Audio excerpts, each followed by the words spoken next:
et bienvenue dans cette série de balados Vision portant sur la gestion de projet. Mon nom est Rose et j'aurai le plaisir d'animer aujourd'hui avec Louis-Jacques et nous recevons Georges Alexandre ou GA pour les intimes. Dans les derniers balados intitulés Définition et vue d'ensemble de la gestion de projet, développement des compétences en gestion de projet et marketing de soi, on a parlé du développement des compétences pour la gestion de projet et comment vendre ces compétences-là. Alors maintenant, GA, on aimerait discuter avec toi du comment on fait tout ça. Comment ça marche concrètement la gestion de projet sur le marché du travail quand on a enfin obtenu le poste qu'on voulait? Bien, maintenant qu'on part du début, ce qu'on disait dans le tout premier balado, la gestion de projet, peu importe c'est quoi l'emploi que tu vas occuper, les chances sont que tu vas en faire des projets. Donc, à la base, on revient aux compétences de base, d'être capable donc de planifier, d'organiser, diriger puis évaluer tes résultats.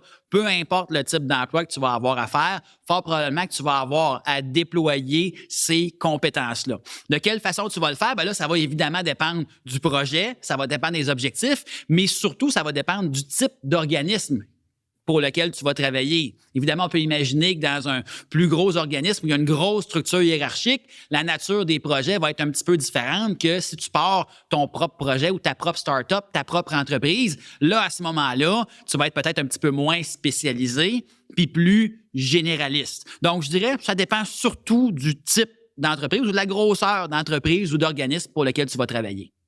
J'aime ça quand tu fais des belles ouvertures parce que tu as lu nos questions. En fait... C'est non. Non. Mais en fait, mes blagues mises à part, justement, on se demandait, parce que nécessairement, la gestion de projet, c'est probablement milieu dépendant. Puis, on se demandait quels sont les différents environnements de travail de gestion de projet, soit, par exemple, la quantité de responsabilité, la diversité des tâches ou le pouvoir de décision au sein de différentes tailles d'entreprise. Puis là, on a différents exemples. Tu as parlé de start-up, tu as parlé de... ça peut être une multinationale, mais on a aussi d'autres trucs comme le parapublic, par exemple, l'INES, l'INSPQ. Donc, pourrais-tu nous en dire un petit peu plus sur c'est quoi les différences entre ces entreprises-là? Puis qu'est-ce que, en tant que personne qui n'a peut-être pas nécessairement des intérêts pour tout ça, comment est-ce qu'on peut s'orienter dans ces différences-là? Ce qui va changer, c'est le nombre d'employés dans une entreprise qui va changer. Puis c'est ça qui a un impact sur plein d'autres choses. En général, plus l'entreprise ou plus l'organisation, en général, on parle plus d'organisation parce que ça l'inclut pas mal tout, mais dans une organisation, plus c'est petit puis moins il y a de monde, plus on s'attend à avoir des gens qui vont être polyvalents. Donc, ils vont toucher un petit peu à tout. Donc, les ressources financières, les ressources humaines, les ressources matérielles. Donc, la planification à ce moment-là, la polyvalence est de mise. Puis plus on va aller dans une plus grosse structure, que ce soit publique ou privée, très souvent, il y a donc plus de monde d'impliqués, donc des plus gros projets aussi. Et là, à ce moment-là, on va aller chercher des employés avec des compétences un petit peu plus spécifiques. Donc ça, c'est intéressant quand même. C'est une question à se poser en début de carrière, de dire, moi, est-ce que je fonctionne mieux dans une petite structure ou dans une plus grosse structure? Les grosses structures, très souvent, sont rassurantes. Évidemment, il y a des programmes de formation, on est entouré de toute une équipe, mais il y en a qui vont dire, moi, ça, c'est trop contraignant ou ça bouge pas assez rapidement. On voit ça beaucoup aussi. Il y a des stéréotypes, puis il y a des choses qui sont vraies ou moins vraies aussi, mais c'est vrai qu'en général, plus la structure est grande, plus les processus sont longs, puis donc ça prend du temps avant de voir les résultats qu'on veut atteindre. Alors que dans une plus petite structure, très souvent, il faut que tu aies tout livré pour hier. Et comment tu vas t'y prendre pour t'y rendre? Aucune idée. Vas-y. Donc, la partie créativité, la partie débrouillardise va être encore plus importante dans les plus petites structures. Donc, oui, ça peut être pertinent de se poser la question, est-ce que moi, je préfère une petite ou une grande structure? Puis, si on n'a pas de réponse, c'est une très bonne réponse. Essaye-en une des deux. Dis oui à une opportunité. Tu vas l'essayer. Si tu te rends compte après 6 mois, 1 an, que dans une petite structure, c'est le fun, mais c'est trop de pression ou tu as l'impression d'être moins bien encadré, essaye une plus grande structure à ce moment-là, puis tu vas être capable de trouver ta propre zone d'équilibre. Moi, tu as vraiment piqué ma curiosité avec les stéréotypes, là, parce que c'est vrai qu'on entend beaucoup de stéréotypes en gestion de projet ou même dans les organisations qui nous permettent de faire de la gestion de projet. Puis tu as dit qu'il y en avait certains qui étaient vrais, certains qui étaient faux. Est-ce que tu pourrais nous donner des exemples? Moi, tu vois, dans ma pratique, j'ai appris très rapidement que travailler dans les grandes structures, j'haïs ça. Okay? Pourquoi? Parce que je sais pas, j'ai peut-être une personnalité qui est trop rebelle. L'autre, moi, je me décris comme étant un intrépide, mais j'aime ça, prendre des risques, faut se débrouiller. Je suis très, très dans... Ça, c'est mes préférences personnelles. Donc, c'est pour ça que moi, personnellement, les grandes banques, les grandes compagnies d'assurance, les grands organismes, les grandes entreprises avec plusieurs départements. Pour moi, ça bouge pas assez vite. Mais encore là, je dis c'est un stéréotype. C'est au même type que si on parle, mettons, du grand appareil gouvernemental. C'est vrai, ça dépend des équipes dans lesquelles tu vas travailler, mais c'est vrai qu'en général, plus tu vas travailler dans quelque chose qui est gouvernemental, plus les étapes de validation d'un projet doivent passer à travers tout un processus qui peut être soit frustrant quand tu es intrépide ou rassurant quand tu as une personnalité qui est un petit peu plus tranquille ou un petit peu plus introvertie peut-être. Donc, c'est pour ça. Donc, oui, il y a des stéréotypes qu'il faut valider, mais en général, plus c'est gros comme structure, plus c'est lent. Donc, ça dépend beaucoup des préférences personnelles, je dirais. Puis on a parlé dans le premier podcast d'acteurs de changement. Donc, mettons, au sein d'une entreprise, premièrement, ma première question, c'est est-ce que tout fonctionne par gestion de projet, peu importe la taille de l'entreprise? Puis aussi, je suppose que plus c'est gros, plus être acteur de changement, donc plus apporter la nouveauté avec un projet, ça doit être difficile. Oui, c'est-à-dire que de plus en plus, je dirais que un gestionnaire comprend, du moins, est ouvert au changement en général. Je pense que oui, c'est un réflexe humain d'être résistant au changement. On n'aime pas ça, OK? Donc, c'est nouveau, donc j'aime pas ça. Donc, psychologiquement, je me ferme. Mais la gestion du changement fait partie du travail. On parlait de leadership, on parlait de ce qu'un gestionnaire doit faire. Donc, apprendre à travailler avec ça, c'est quand même important. Tu sais, les 3 étapes de base, ce qu'on appelle dégeler la mauvaise habitude, redonner la bonne habitude, puis regeler la nouvelle habitude. Donc, tout ça, ça fait partie des choses auxquelles il faut s'attendre. Mais c'est sûr qu'en général, dans une plus petite start-up ou une petite structure où il faut se débrouiller avec les moyens du bord, en général, on va moins voir de résistance au changement. Pas à cause de la nature des projets, juste à cause qu'il y a moins de monde. Alors, il y a moins de monde à convaincre, donc il y a moins de résistance au changement. Et à l'inverse, comme tu le dis, plus on va aller dans une grande structure avec des processus bien établis, plus il y a des gens là-dedans, donc plus il faut aller chercher les opinions des gens, il faut les impliquer. Donc, la gestion participative, ça devient un petit peu plus complexe ou intéressant. Ça dépend de quel côté tu te situes. Puis, je suppose aussi que là, tu es en train de parler de ça, puis est-ce que peu importe l'emploi que tu fais dans une entreprise, tu vas être amené nécessairement à faire de la gestion de projet, peu importe ton poste. Je connais pas tous les postes de la Terre, mais en général, ou dans une structure hiérarchique, dans une organisation, la gestion de projet, c'est pas toujours nommé comme ça. Mais tu sais, on parlait, vous autres, vous êtes des chercheurs, donc, mais tu sais, c'est pas des gestionnaires de projet que vous êtes, mais c'est ça que vous êtes en même temps. Donc, c'est pas parce que c'est pas ça votre titre que vous le faites pas. Si on revient au départ, on dit se lever le matin, se faire une toast, je viens de te nommer 2 projets. Donc, oui, à quelque part, on ne fait que ça, des projets. Organiser une rencontre sur Teams avec une équipe, c'est un projet. Donc oui, d'être capable de planifier puis d'organiser des ressources, d'être capable de mobiliser des ressources, mais surtout d'apprendre à évaluer ces résultats. Ça, je connais pas beaucoup d'organismes dans lesquels on n'a pas besoin de ces compétences-là. Ça fait partie des choses, des bonnes habitudes à prendre le plus rapidement possible. Tu parlais de la différence entre gérer des projets dans le monde académique puis gérer des projets dans l'industrie, mais justement, je me demandais, moi, est-ce qu'il y a des trucs pour faciliter la transition entre gérer un projet ou son propre projet, par exemple, de doctorat, de maîtrise, puis une façon de bien transitionner vers l'industrie parce que c'est pas nécessairement les mêmes demandes ou les mêmes timelines ni les mêmes enjeux auxquels on va faire face? Tu sais, parmi les stratégies de gestion du changement qui existent, là, il y en a plusieurs, puis il y a des cours là-dessus aussi qui s'appellent gestion du changement, donc qui sont entre autres impliqués dans les programmes en gestion de projet. Mais dans la gestion du changement, d'être capable, premièrement, de nommer pas juste les différences, mais les points de ressemblance. Donc, d'être capable de nommer les similarités. On dit donc transitionner du point de vue académique jusqu'au point de vue public ou privé ou peu importe. Il y a beaucoup de différences. Naturellement, on regarde toujours un petit peu plus les différences. Mais si on est capable de focaliser sur les ressemblances qui unissent pas mal tous les projets, c'est-à-dire pas mal tous les projets, ils ont des ressources, du temps ou de l'argent. Pas mal tous les projets nécessitent un certain niveau de planification. Donc, tu sais, juste de prendre conscience du fait que peu importe ce que tu fais, tu es en train de faire un projet et de focaliser sur ce qui est semblable d'un projet à l'autre, je pense que ça va nous permettre de prendre un petit peu plus de confort, d'être un peu plus confiant en ce qu'on fait. Peu importe le projet qui nous intéresse ou ce que tu veux faire dans la vie. Donc, on profite des outils qu'on a déjà dans la boîte à outils plutôt que de stresser sur ceux qu'on n'a pas encore. Ouais. Hey, c'est de valeur qu'on finit pas avec ça. C'est vraiment bon. C'est vraiment bon. J'adore. Mais c'est le fun. Tu parles de confiance. Je pense que ça amène énormément, vraiment bien le prochain point qu'on voulait aborder, qui est la réalité au day-to-day de la gestion de projet. Puis, tu sais, quand on parle de confiance en soi, quand on commence un nouveau rôle, on parlait dans un autre des balados, on vous invite à écouter les autres balados Vision sur la gestion de projet. On parlait souvent de confiance en soi, de la société de performance, puis société de performance dans un nouveau rôle vient souvent avec le sentiment de se sentir comme un imposteur. Puis, ou de juste pas assez être incompétent. Tu sais, on peut penser qu'on est la bonne personne pour le travail, mais quand même se dire, oh mon Dieu, j'aimerais être plus compétent. On aimerait être parfaitement compétent tout de suite en commençant l'emploi. Puis, mais comment est-ce qu'on peut bâtir notre confiance en nous à titre de gestionnaire de projet? Ben, oui, le syndrome de l'imposteur, là, premièrement, là, mettons, pour débunker ce mythe-là aussi, là, non seulement il est normal, mais pour moi, c'est un signe d'intelligence, le sentiment d'imposteur. D'être capable de dire, attends un peu, là, j'hésite à faire ce travail-là ou à me lancer dans ce projet-là parce que je ne suis pas certain que j'ai les capacités de faire ça. Ça, c'est bien de douter de ses propres capacités. Tant que ça ne nous empêche pas de relever des défis ou tant que ça ne nous empêche pas de fonctionner, c'est très, très bien.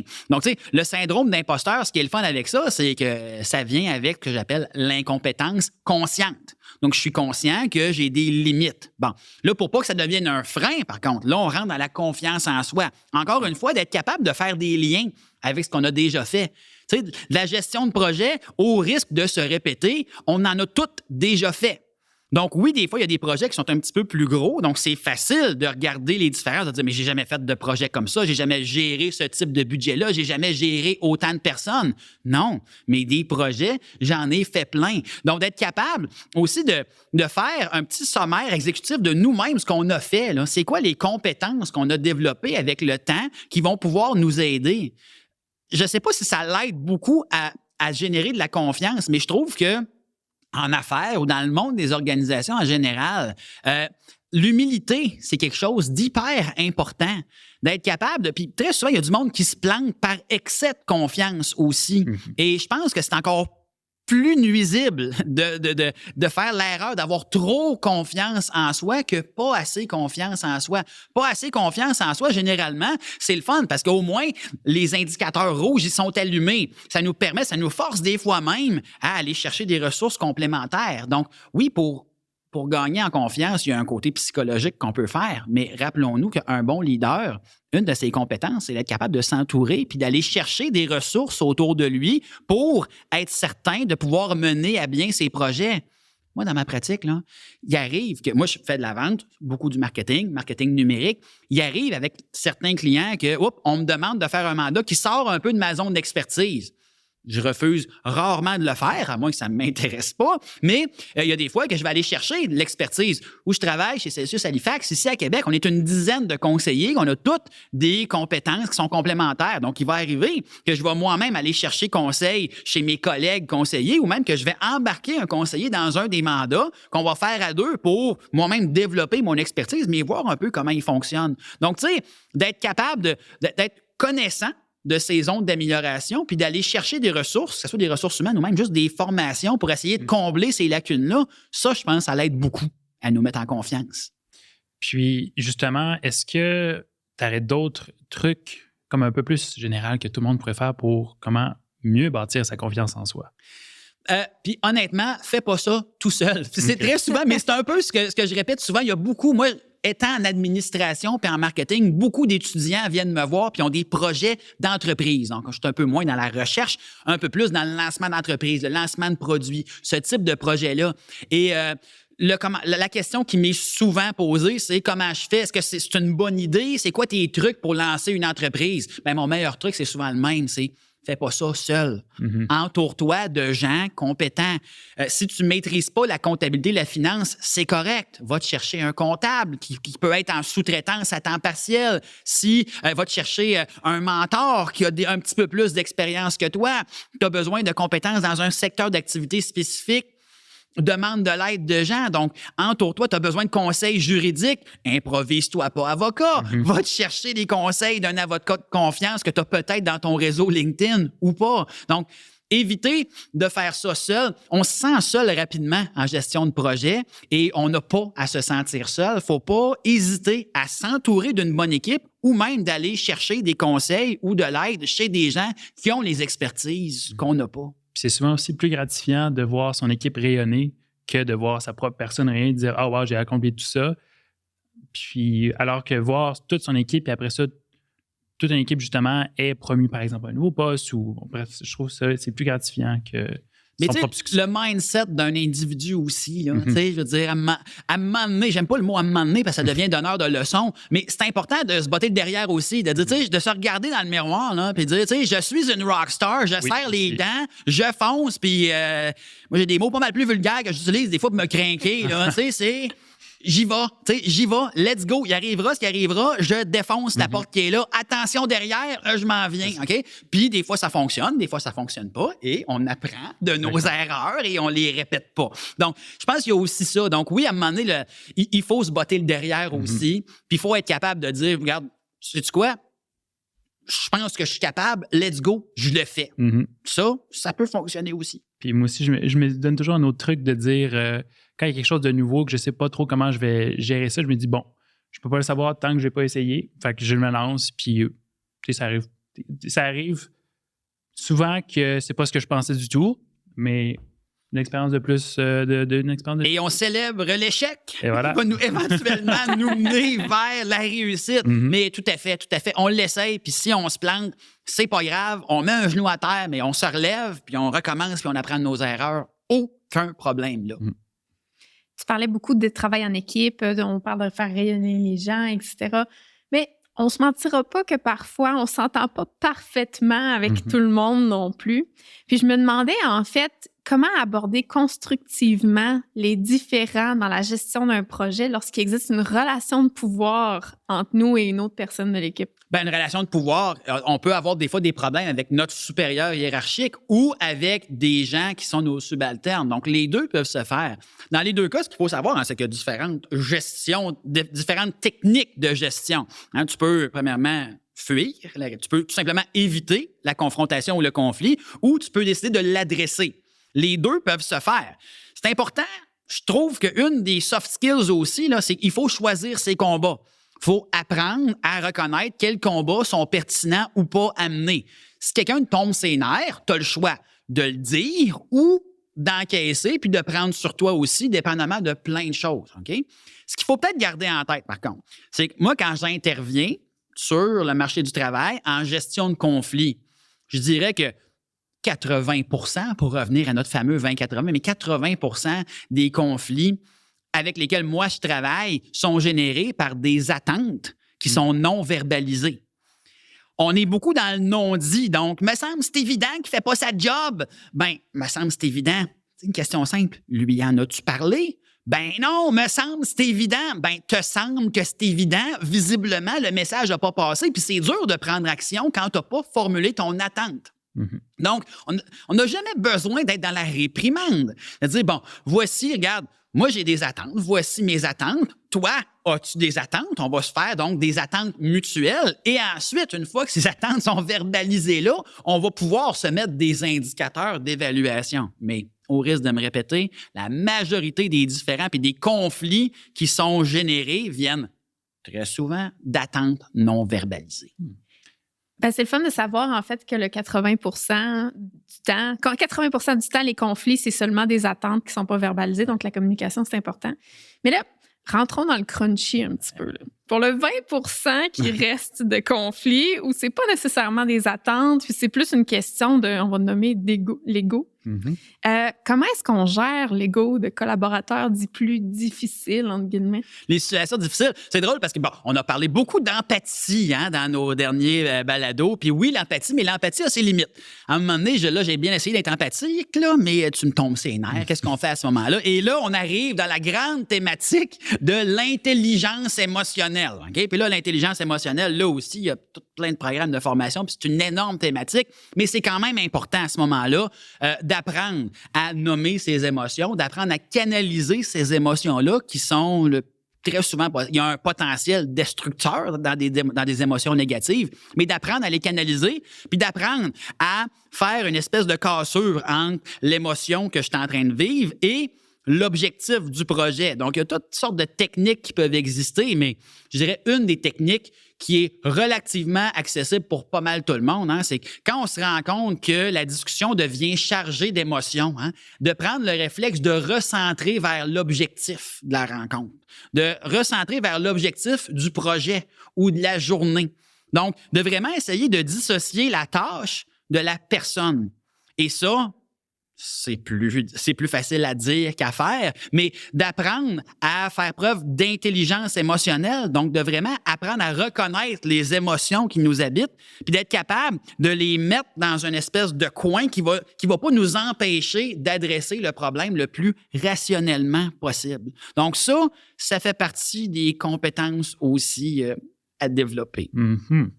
Puis, justement, là, on parlait d'émotion parce que dans le métier de gestionnaire de projet, mais en fait, je pense que dans tout métier, on peut s'investir beaucoup dans ce qu'on fait.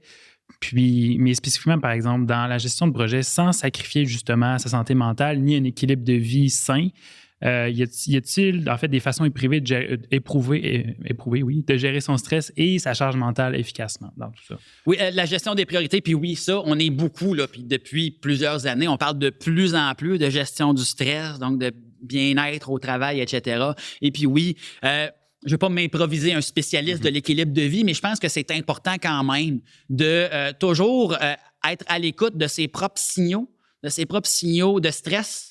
Tu sais, il y a du bon stress, un stress qui me pousse à aller plus loin, puis il y a un mauvais stress qui me freine dans mes affaires. Puis là, quand je me sens plus en contrôle, c'est important de se faire des petits check-ups avec soi-même. Là. Tu sais, le point d'équilibre entre le bon stress et le mauvais stress, il est discrétionnaire à chaque personne. Mm-hmm.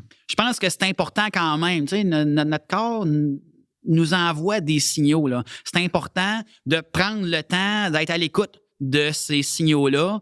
Moi, la technique que j'ai utilisée depuis le tout début, là, j'ai toujours un post-it quelque part que c'est écrit dessus « Comment ça va, GA? » Et puis, ça, c'est mon rappel à moi-même de dire « Oups, attends un peu, là, tu sais, un petit point pour moi-même. Comment je me sens présentement? Je suis stressé? Je me sens-tu angoissé? Est-ce que je me sens confortable? Je me sens zen? Je me sens serein? » Pour ça, je pense que c'est important.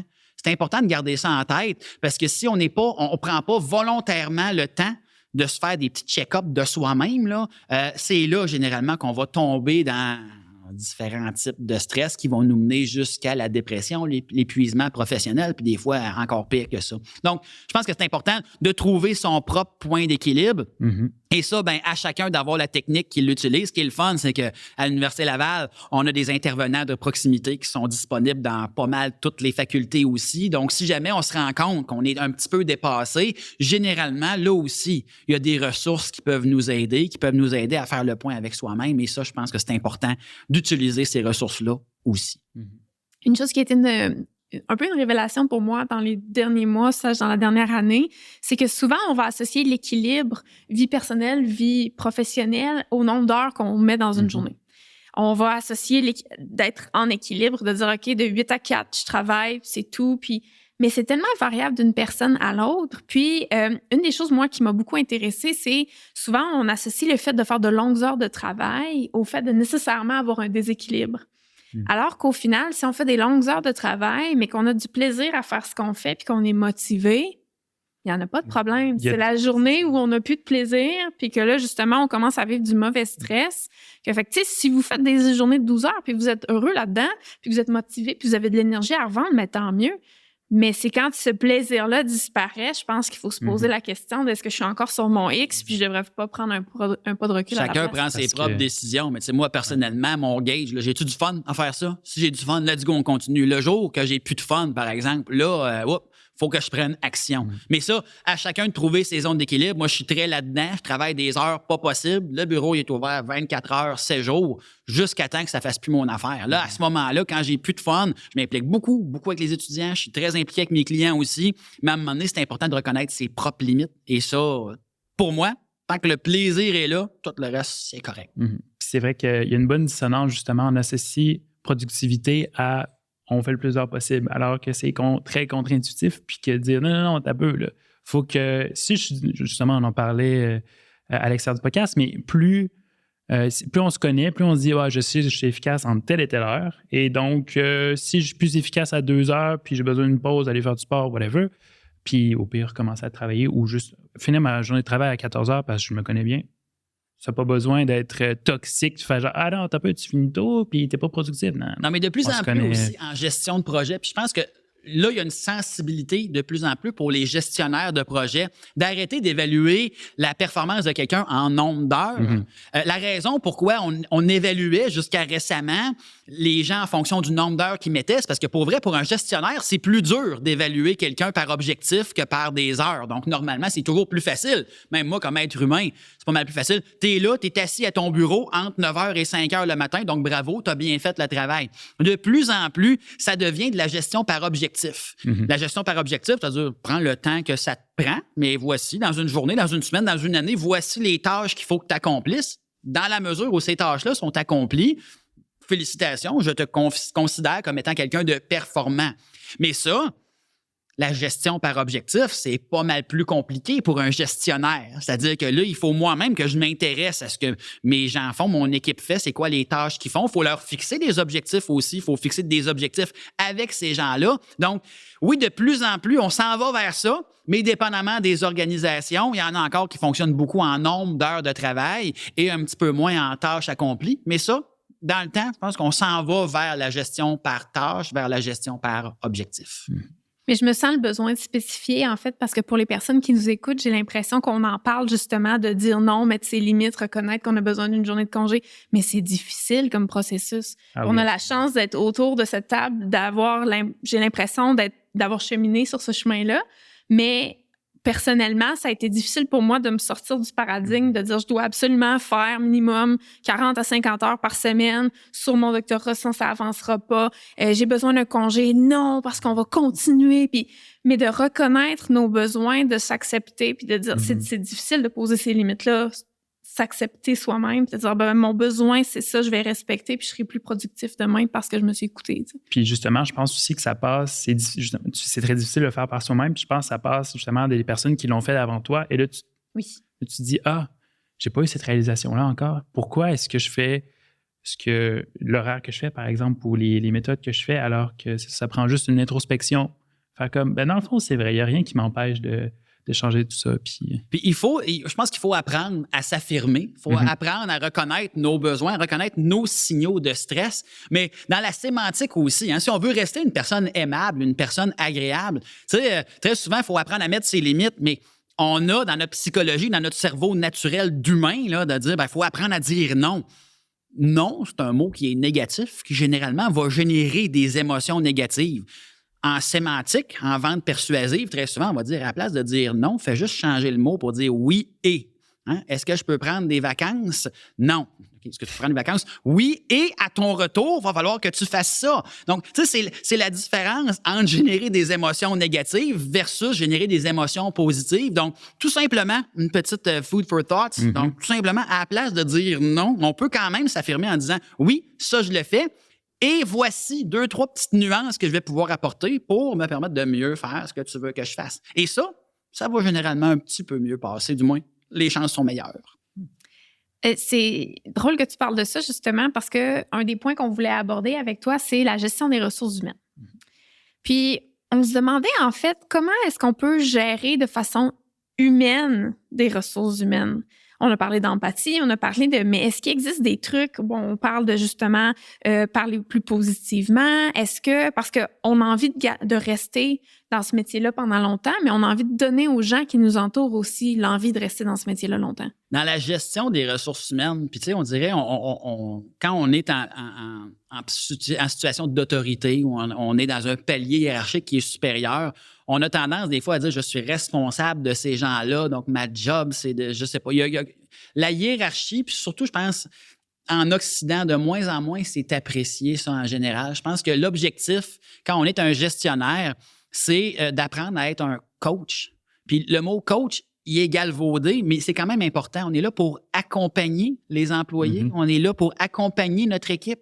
On est là pour les guider. Donc, ça vient avec différentes compétences un petit peu complémentaires qu'il faut essayer. Donc, tu sais, on parle beaucoup de gestion participative, très souvent, gestion des ressources humaines. Donc, à la place de rester devant toi puis de te dire, ben regarde, voici ce qu'il faut que tu fasses, voici ce que je m'attends, d'être capable de changer de côté, là, de dire, je vais me mettre à côté de toi, là, puis je vais faire les premiers pas avec toi. Tu as de la misère à trouver cette information-là. Regarde, on va s'asseoir pendant une demi-heure, 45 minutes, on va regarder ensemble, on va voir c'est quoi, on va essayer de débloquer ensemble.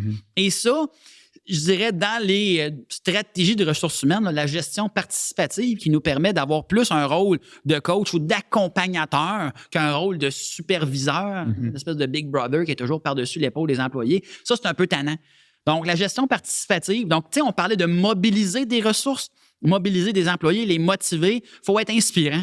Puis je trouve quand on a surtout des gens sous notre supervision, il faut être capable d'inspirer ces gens-là. Il faut être capable d'être, oui, un modèle à suivre, parce que ça, c'est important aussi. Si tu demandes à tout le monde d'être ponctuel, mais que c'est toi le premier qui est tout le temps en retard, en effet, ça va pas super bien. Tu es en train de donner un mauvais exemple. Mais je pense que oui, d'être une source d'inspiration, puis d'avoir le savoir-être nécessaire pour que les gens puissent dire, sais-tu quoi, j'ai le goût de te suivre. C'est un peu comme ça qu'on gagne des batailles. C'est pas nécessairement en restant dans notre château puis en envoyant les autres se battre à notre place. C'est en étant sur le terrain puis dire, hey, je suis avec vous autres, moi aussi, on se bat, tout le monde ensemble, tout le monde tire du même côté. Puis généralement, c'est ça qui devient inspirant pour une équipe.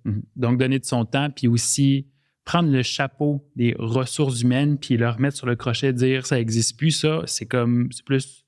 On en parle ensemble, on fait tout on discute de tout ça ensemble, puis on est là. On est comme, j'allais dire omniprésent, mais c'est peut-être pas nécessairement le bon mot, parce que omniprésent, des fois, ça fait comme, oh my God, je suis au-dessus de ton épaule. Ouais, c'est ça, il regarde tout le temps. Je vais respirer dans ton cou.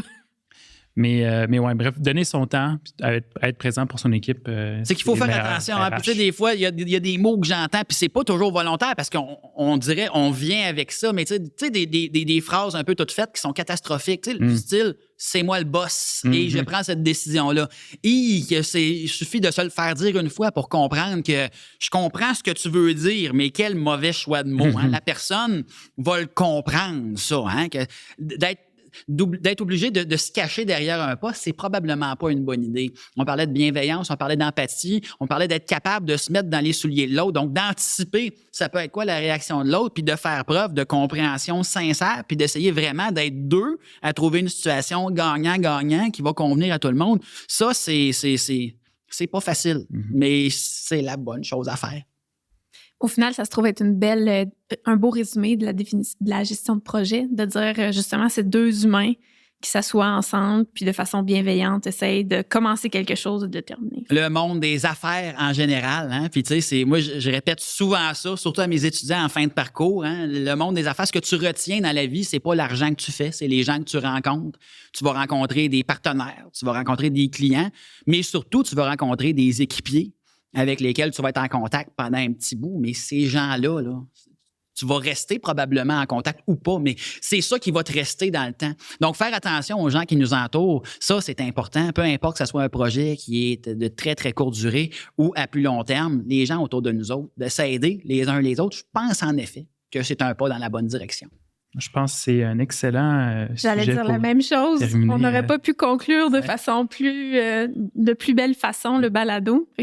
En fait, dans ce balado, nous sommes entrés dans le cœur du sujet et avons discuté de façon concrète de se mettre en action à titre de gestionnaire de projet dans une foule de milieux. Comme on a pu le constater, même si on a souvent l'impression que ça ne nous arrive pas à nous, c'est hyper commun de faire face à de nombreux défis lorsqu'on gère des projets. La bonne nouvelle, c'est qu'il existe plusieurs pistes de solutions qui peuvent être mises en place pour nous faciliter la vie. Et voilà, c'est ce qui conclut notre série de balados Vision sur la gestion de projet. Nous espérons que vous aurez eu autant de plaisir à nous écouter que nous en avons eu à créer ces balados pour vous. Nous espérons surtout que ceux-ci vous permettront de vous lancer dans la gestion de projet un peu mieux outillé et qui sait, on peut rêver, avec un peu moins le sentiment d'être un ou une imposteur. Nous vous rappelons que l'entièreté des balados Vision sur la gestion de projet se retrouve sur Spotify et YouTube. Nous sommes Louis-Jacques, Rose et Géa et nous vous souhaitons bonne chance dans tous vos projets à venir. Merci beaucoup, Géa. Merci.